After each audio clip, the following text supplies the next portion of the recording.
Iya. Oh, udah mulai bro. Alhamdulillah. Udah mulai? Udah mulai. Sorry. Assalamualaikum warahmatullahi wabarakatuh.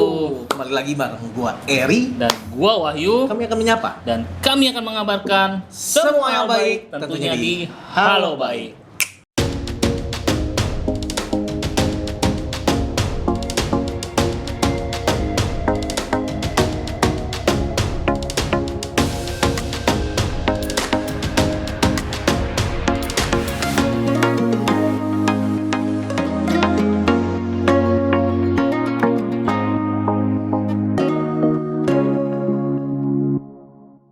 Nah, kita ini masih di studio minggu lalu, bro. Ya. Tahu dong artinya kalau chatnya kayak gini. Itu waktunya segmen apa, bro? Literasi keuangan. Nah, kali ini apa bro? kita mau bahas asuransi. Kan orang kalau pas denger asuransi itu aduh, gimana? Aduh dulu ya. Gitu pasti. Tapi jangan salah bahwa kita akan menyampaikan secara lugas Ya. pentingnya tentang asuransi itu sendiri. Oke, yang pastinya bareng narasumber kita ya. Ya. Kak Santi Aprianti Leksono. Oke, yuk. kita langsung panggil aja ya. Panggilkan. Nah, Oke. sesuai janji kita hadirkan har- kembali Kak Santi. Kak Santi Aprianti. Assalamualaikum Kak Santi. Waalaikumsalam warahmatullahi wabarakatuh. Aduh, Kak, ini episode kedua nih. Yep, di Ya. literasi keuangan. Oke. Oke, kita mau ngebahas apa nih, Bro? Bahas lanjutan yang kemarin tuh Kak. Hmm. Sebenarnya kok asuransi itu kayak gimana sih Kak Santi? Ya, benar. Jadi orang tuh biasanya, ingat nggak yang minggu lalu? Yang paling belakang berapa persen? 40. 40% Iya. kan? Itu untuk biaya Biaya hidup hidup. dan sehari-hari ya, segala macam. Nah, yang habis itu sebelum 40 berapa? 30% kan? Iya. Cicilan-cicilan kan, Cicilan. yaitu hutang kan? Iya. Bener nggak? Nah, orang biasanya konsentrasinya adalah di situ. Oh. Justru konsentrasinya tuh di tadi cicilan dan jor-joran untuk biaya hidup. Jadi sebelum yang 20 langsung loncat ke Langsung 30. loncat ya? Iya, ingat kan yang Iya, minggu iya, lalu iya, kan benar. kita harus nabung dulu, pay yourself first, Iya. di situ masuk zakat. Gitu ya teman-teman. Jadi ingat ya, terutama yang umat Islam ya, Muslim, yaitu apa? 10% itu di dalam unsur tabungan juga kita harus menyisihkan untuk zakat. Ya, ingat itu ya. Jadi sisihkan dulu gitu ya. Nah, kemudian ini kita bicara yang 20% kan, ya. 20% itu di situ ada asuransi. Asuransi. Bener ya? Iya, betul. Di situ ada asuransi. Emang banyak orang yang alergi karena apa? Ngerasanya itu adalah pengeluaran Iya. dan nggak kelihatan hasilnya. Kan orang seneng gini, ih kalau misalnya beli handphone, kan kelihatan hasilnya, bisa gue tenteng-tenteng gitu ya. Atau misalnya nyicil rumah, paling enggak udah punya rumah gitu kan. Mobil, motor gitu kan juga sama, paling enggak udah punya nih gitu ya. Bukan nggak boleh gitu, tapi tadi cermat dalam mengelola keuangan kita. Oke. Itu semua bisa terjadi. Nah, yang mesti diingat ada lagi nih. Orang ketika dia bekerja atau dia berbisnis gitu ya, dia melakukan sesuatu yang produktif, itu kan menghasilkan kan. Nah, yang menghasilkan itu siapa? Si orang itu kan, karena si orang itu melakukan aktivitas Iya. dan produktif. Mencari Oke? nafkah ya. Iya, mencari nafkah ya, aktivitas dan produktif. Pertanyaannya, orang yang bisa beraktivitas dan produktif adalah orang yang Beresiko. sehat. Kita bicara itu kan orang yang sehat. Coba ya, kalau flu berat gitu, bisa nggak bangun? Bangun aja susah, napas aja susah. Apalagi nih si pandemi ini yang udah lebih dari 2 tahun ya. Iya. Nah tadi ketika kondisinya, saya bilang gitu deh, lagi flu berat, nggak bisa bangun dari tempat tidur. Bisa nggak beraktivitas? Bisa. Apakah ketika tidak bisa beraktivitas, apakah jadi produktif?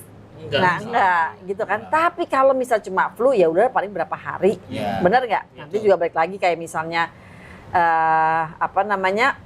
COVID yang Omikron ini 2 minggu ya biasanya kan. Iya. Kita habis itu kan bisa Aktivitas produktif lagi kan, lagi, bisa iya. beraktivitas lagi berarti produktif Iya. gitu kan. Nah, pertanyaannya Kalau sakitnya berat, apa sih sakit berat? Yang kayak kanker, maaf ya jadi nyebut, stroke, serangan jantung, gagal ginjal. Itu bukan cuma nggak bisa beraktivitas, tapi tidak bisa beraktivitas jangka panjang berarti produktivitas juga menurun bahkan hilang. Ketika tidak produktif, apakah ada income yang masuk? Biasanya enggak. Nah, mayoritas orang enggak. Siapa yang tetap income masuk? Kalau mereka yang sudah membangun bisnisnya dan sudah bisa didelegasikan, bahkan yang udah bisa dapat royalti. Ya itu masuknya, nah pengusaha misalnya gitu. Nah itu cerita lain, tapi kan berapa persen sih yang bisa mencapai itu? Betul. Bener kan? Jadi si orang nih, si manusianya inilah tadi yang bisa menghasilkan semua aset-aset yang dia punya. Nah inilah yang harus dilindungi, bro. Oh, gitu. Jadi untuk melindungi kehilangan income dari kejadian tadi ya tak terduga itu ya kayak di situ peran asuransi jadi. Iya, jadi asuransi ini adalah fondasi. Kalau bicara pencerahan keuangan ya, dia harus duluan disediakan gitu loh, dia harus ada dulu. Karena apa? Untuk menghindari tadi resiko keuangan di masa depan jika terjadi resiko terhadap si jiwanya itu, si orang tersebut. Karena dia yang menghasilkan. Nih, orang kalau bicara asuransi mobil nggak apa-apa. Asuransi rumah nggak apa-apa. Bagian asuransi jiwa nggak mau, gitu kan? Ya, Banyakan orang begitu. kan saya suka nanya gini, kenapa sih kalau asuransi mobil nggak apa-apa? Satu, karena ya kan kalau kita lagi ambilnya misalnya cicilan, kan harus diasuransikan, terpaksa. Setelah itu kenapa masih pakai asuransi mobil? Ya kalau lecet, kalau ketabrak, ikan ruginya banyak banget. Yang dia lupa, mesin uangnya atau pabrik uangnya ini kalau lecet, gimana? Nah, gitu loh. Jadi, itu sebagus itu sebenarnya bro asuransi. Ya, jadi paradigma ini yang memang harus diluruskan. Karena kebanyakan di luaran itu ngelihat asuransi itu stigmanya negatif. Mungkin bukan karena asuransinya kali ya. Bukan karena asuransi. Satu gini loh, orang gini kalau misalnya mikir masa depan yang buruk-buruk, nggak mau mikirin yang buruk-buruk. Ya betul gitu kan, kita berdoa kan agar kita tetap sehat-sehat, tetap bahagia, tetap penuh keberkahan, gitu kan. Yang kedua, stigma tadi gini, saya maunya yang kecil-kecil aja, nggak mau bayar yang mahal-mahal misalnya gitu kan. Kebanyakan orang begitu. Tapi kan tadi kalau misalnya kita udah ngikutin kemarin pembagian yang sederhana gitu ya, udah ikutin aja pakemnya tadi itu gitu ya. Nggak boleh miss lah. Iya gitu kan, 20% itu masuk asuransi, ada juga dana kebaikan di situ gitu kan, dana darurat di situ. Nah jadi pakai pakem itu aja gitu ya, kalau misalnya nggak mau berlebihan atau under gitu. Nah sekarang kan ada asuransi syariah. Yang baru pengen saya tanyain. Kayak gimana sebenarnya Kak? Nah benar, jadi ada macam-macam lah orang gitu ya. Saya ketemu orang ada yang bilang gini, aduh saya mah pokoknya dia maksudnya udah sadar dia mau punya asuransi, tapi ketika misalnya ada pilihan asuransi yang biasa gitu ya, secara umum kita ketahui, atau misalnya syariah, dia bilang yang biasa aja, saya mah orangnya nggak fanatik amat, ada yang begitu. Oke. Ada juga yang tetap bilang gini, sama aja cuma ditempelin doang. Ya tetap aja gitu, asuransi itu haram, nggak boleh. Padahal kalau ditanya haramnya apa juga nggak ngerti gitu. Dia cuma bilang ribanya di mana juga ada yang ngerti, ada yang nggak ngerti gitu ya. Gitu. Jadi ada yang ya udah mana aja deh gitu ya pokoknya. Nah ini yang mesti membedakan. Jadi kita mesti tahu dulu apa sih itu asuransi. Asuransi bicara tentang proteksi, perlindungan agar tidak terjadi tadi ya resiko keuangan di masa depan. Gitu. Kalau misalnya terjadi itu sudah ada bumpernya ibaratnya gitu. Jadi asuransi itu baik nggak? Baik. Ya, asuransi itu baik karena artinya apa? Saya misalnya contohnya, saya mengasuransikan diri saya, iya. Kenapa? Karena saya sudah berkeluarga. Masih punya anak yang usia sekolah gitu kan. Jadi tentunya apa? Saya mau kehidupan anak saya tetap baik-baik saja, saya masih produktif, saya nggak produktif tetap baik-baik saja gitu ya. juga suami saya gitu. Jadi kami sekeluarga sudah dilindungi dengan asuransi. Pertanyaannya gitu kan, kenapa? Karena tadi kan sebagai orang tua saya mau bertanggung jawab terhadap keluarga saya gitu kan. Oke. Baik nggak? Baik gitu ya. Sekali. Kebaikannya adalah apa? Karena tadi saya udah memikirkan masa depan keluarga saya. Nah, tapi kalau mau nih ya, mau kebaikannya itu lebih besar lagi, ibaratnya koridor kebaikannya diperbesar. Nah, inilah peran asuransi syariah. Kenapa? Karena kalau bicara asuransi syariah ini bukan cuma bicara halal haram gitu. Udahlah kita lepasin dulu. Kenapa? Karena memang saya bukan ustazah gitu loh. Kalau bicara gitu nanti detail pas segala macam. Saya bisa lah memberikan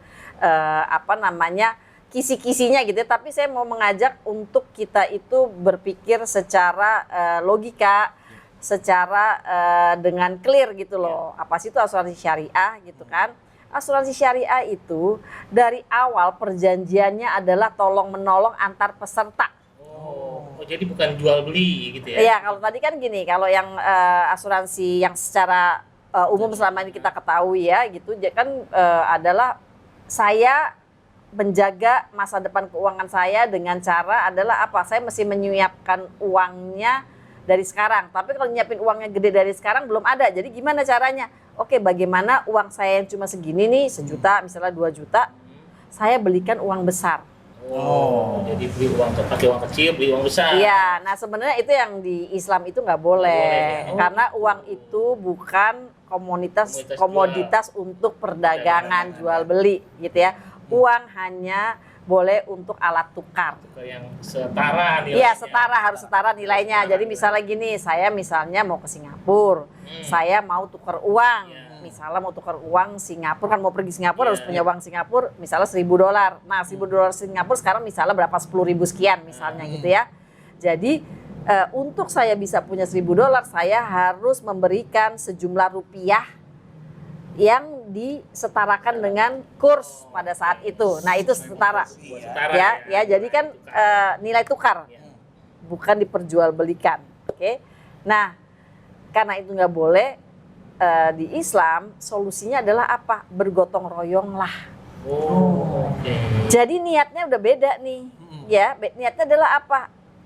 Cara saya melindungi diri saya adalah apa? Menolong orang lain.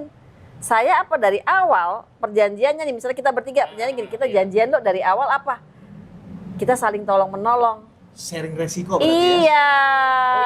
Ada tuh Kak ya di awalnya tuh ya. Iya, dari awal. Jadi kita perjanjian ya. Iya, kalau Ini menarik juga. ya. Jadi kalau di Islam kan namanya akad ya. Ya, Ya, akad itu kan perjanjian. Jadi dari awal itu perjanjiannya ada tertulis adalah apa? Saya tadi ya mau tolong menolong gitu lah, kira-kira kata ininya ya, tapi kata detailnya tuh ada bahasanya gitu ya, bahasa umumnya. Jadi pokoknya saya berniat untuk tolong menolong sesama peserta sehingga saya masuk ke dalam satu kumpulan. Yang tujuannya adalah kalau ada peserta yang terkena musibah, dia akan mendapatkan dana kebaikan dari saya. Kalau di bahasa syariah itu tabaru. Jadi semua itu niatnya adalah untuk apa? Iya, saya mau bersedekah buat peserta lainnya. Nah, ini yang saya bilang, koridor kebaikannya diperbesar. Tadinya saya baik karena saya bertanggung jawab pada keluarga saya, sehingga saya melindungi diri saya dengan asuransi. Keluarga saya pun juga saya lindungin. Oke, yang penting keluarga saya aman. Nah, kalau di asuransi syariah nggak cuma jagain keluarga saya, keluarga kamu, keluarga lain. Gitu. Jadi artinya apa? Saya juga ikut menjaga kehormatan keluarga lain. Kenapa saya bilang kehormatan keluarga lain? Ketika seorang bapak yang biasanya adalah pencari nafkah utama, gitu kan. Dia punya istri, dia punya anak-anak. Apalagi kalau anak-anaknya masih kecil, masih usia sekolah gitu. Kalau tiba-tiba dia meninggal, dia meninggalkan istri dan anak-anak kan. Nah, pertanyaannya ini kan biaya hidupnya tetap jalan kan? Nah, ketika si bapak adalah juga peserta dari asuransi syariah, berarti istrinya jadi apa namanya? Janda ya, suaminya nggak ada. Anaknya jadi anak apa? Yatim. Oke? Berarti sedekah saya, sedekah kamu, yang semua peserta asuransi syariah tersebut ikut apa? Menyantuni janda-janda dan anak yatim. Tuh, itu salah satu kebaikannya. bener kan? Belum lagi kalau ada yang masuk rumah sakit, nah kita ikutan tuh sedekah kita tuh. Ada, dan yang satu lagi kan kita diajarkan apa? Ketika tangan kanan memberi, tangan kiri nggak perlu tahu. Artinya apa? Ketika melakukan kebaikan ya udah, nggak usah terus bilang-bilang, gue melakukan baik, nggak usah gitu kan. Tapi menurut saya asuransi syariah, ya bahkan tangan kanan kita nggak tahu apa yang dilakukan. Maksudnya apa? Kan kumpulan itu isinya peserta dari seluruh Indonesia. Iya. Ya, berapa banyak yang kita kenal, benar nggak? Iya, betul. Dan kapan ada yang sakit, kapan Kita nggak ada tahu yang juga, ada yang jadi janda, saat itu kita nggak tahu waktunya kapan. Tapi sedekah kita itu terus jalan secara otomatis. Masya Allah. Masya Allah. Jadi gini, Itu Ri. hebat ya. Jadi pertama gitu ya, kita recap sedikit ya. Asuransi baik ya Bu, Ya. asuransi baik. Nah, asuransi syariah itu lebih baik lagi. Jauh lebih baik. Ya, karena misalnya gini, misalkan nih Memperbesar koridor Memperbesar kebaikan. koridor. Kita misalkan ikut jadi peserta kumpulan asuransi syariah, kita nggak klaim nih. Yep. Nah, tapi saat ada orang lain klaim, kita juga ikut membantu Membantu. mereka. Iya, jadi ini adalah Ya, yang saya bilang pahala yang mengalir bagi seluruh peserta. Bukan hanya muslim, non muslim pun Oh, sama ya. Oh Boleh ya, ya? iya dong. Siapa saja boleh. Jadi kan dibilang asuransi syariah itu buat semua. Keren banget. Makanya saya bilang kalau misalnya orang tahu, ya orang tahu manfaatnya, itu kita bisa ikut menyantuni siapa saja, termasuk tadi ya janda-janda dan anak yatim. Itu kan mulia ya ketika kita bisa menyantuni janda-janda dan anak yatim. Iya, masuk ke asuransi syariah karena apa? Kita nggak perlu nyari janda mana, janda ini gitu loh. Dari 20% itu berapa sih idealnya atau minimal? Karena kita bicara ngomong masalah minimal untuk awal, langkah awal gitu kan, kita memperkenalkan asuransi. Berapa sih idealnya, Kak? Jadi gini, banyak orang yang nanya ke saya gitu kan, berapa yang paling murah? Nah pertanyaan saya balikin lagi, murahnya kamu itu berapa? Kenapa? Saya nggak bisa bilang tiap orang, tadi kan, kebutuhannya beda-beda. Iya, Gitu. benar. Karena apa? Nih yang orang tuh suka lupa. Pada saat kita sehat, kita butuh nggak kenyamanan? Yes, butuh. That's why kenapa kita mau misalnya gini, kalau tidur saya maunya kasurnya kayak gini, spraynya kayak begini gitu kan. Kamarnya kayak begini, harus pakai AC. Kenapa? Itu semua adalah kenyamanan. Makan juga kita bisa milih gitu ya. Makanya salah satu bentuk rasa bersyukur adalah apa? Bersyukur bisa memilih makanan. Bayangkan mereka yang berkekurangan, bahkan mereka nggak tahu hari ini makan apa. Kita kadang-kadang komplain, ya makan ini lagi gitu kan. Nah, pengen makan yang lain, kita bisa milih mau makan apa gitu kan. Nah tadi, ketika kita sehat, kita butuh kenyamanan. Bener? Padahal kita sehat. Ya. Badan rasanya nyaman, semuanya nyaman, kita butuh kenyamanan. Ketika sakit, nih kira-kira tingkat kenyamanan dibutuhkan lebih tinggi nggak? Harus lebih tinggi. Harus. Pasti lebih tinggi karena apa? Badan kita lagi Nah, enak. badan nggak enak, pasti apa? Aduh, tidur begini salah, tidur begitu salah, gitu. Atau misalnya ke belakang nggak bisa, gitu kan? Pasti kita maunya apa? Tingkat kenyamanan kita tuh meningkat drastis. Betul. Nah, jadi adalah apa? Tanya ke diri sendiri, kira-kira nih ya, kita nggak tahu ke depannya sakit atau enggak.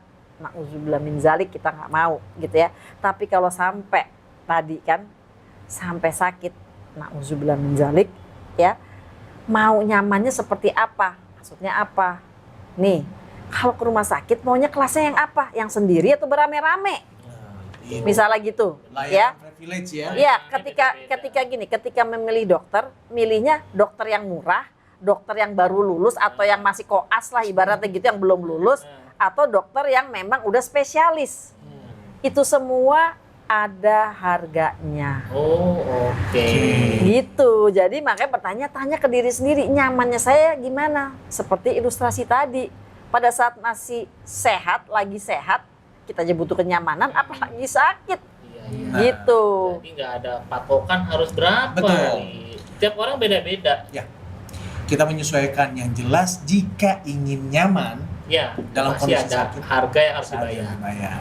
Oke, jadi sebenarnya intinya apa sih asuransi syariah? Sedekah sebenarnya. Sedekah. Iya.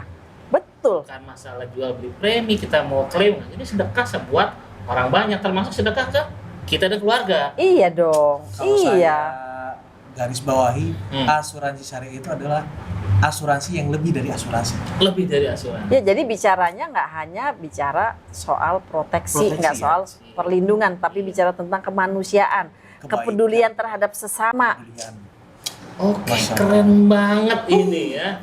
Oke, makasih ya Kak Santi ya atas Sama-sama, sharing ilmunya. kiranya bisa bermanfaat ya Amin, dan amin, menambah amin. wawasan juga. Dan satu lagi, ikuti terus nih Halo Baik, karena yang disampaikan adalah berita-berita baik dan bermanfaat. Amin. nah, satu lagi, kalau misalkan sobat-sobat Halo Baik yang ingin bertanya lebih detail, boleh kasih hashtag Tanya Kasanti. Hashtag Tanya Kasanti. Oke? Oke, Kalau gitu, gue Eri pamit. dan gua Wahyu pamit. Salam, duit, doa, Usaha, iman. tawakal. Wassalamualaikum warahmatullahi wabarakatuh.